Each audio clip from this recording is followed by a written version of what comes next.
So, what makes a nearly 100-year-old silent film still terrifying today?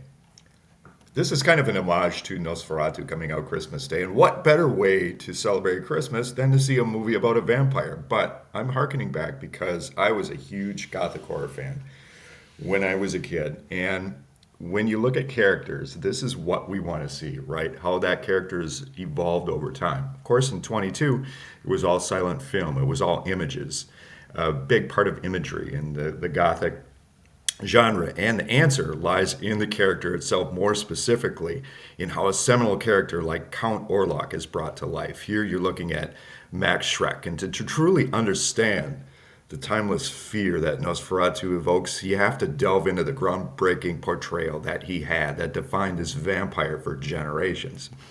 Start with Schreck.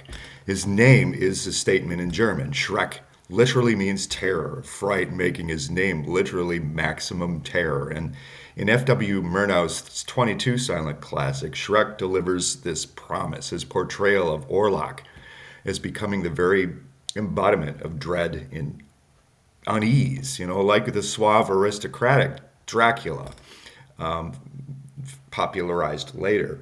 Shrek's Orlok is a grotesque predator. It's a far cry from a romanticized vampire of modern lore. His makeup alone is nightmare fuel. You'll see the bald head, the gaunt cheeks, claw-like hands, an elongated nose featured to create a rat-like unsettling visage, and his angular features and unnatural proportions scream inhuman, making him more of a creature than a man. But the true horror lies in his eyes, those deep set, hollow, and unblinking, staring with an intensity that feels like it pierces through the screen and literally into your soul.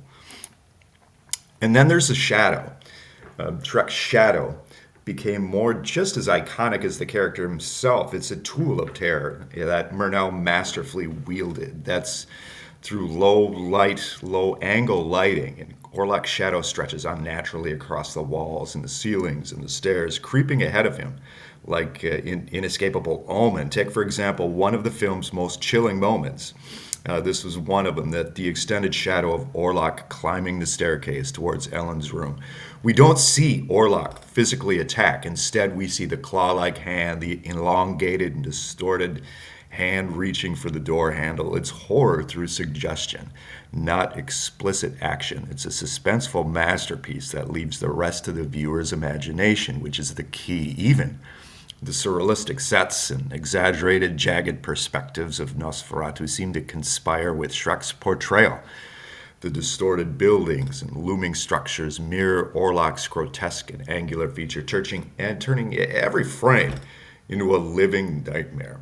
That world of Nosferatu feels like it was built to amplify Orlok's uncanniness, making his presence unavoidable and deeply unsettling. So Schreck's portrayal of Orlok is not just a performance, it's a haunting. Nearly 100 years later, his unsettling presence, his eerie shadows and surreal world, inhabits to continue to crawl under our skin, proving that Nosferatu is and always will be a master of cinematic horror. So that's why I'm looking forward to not only those images, but how they put a spin on this creature. So I'm excited, man. I'm excited. We'll see you there Christmas Day.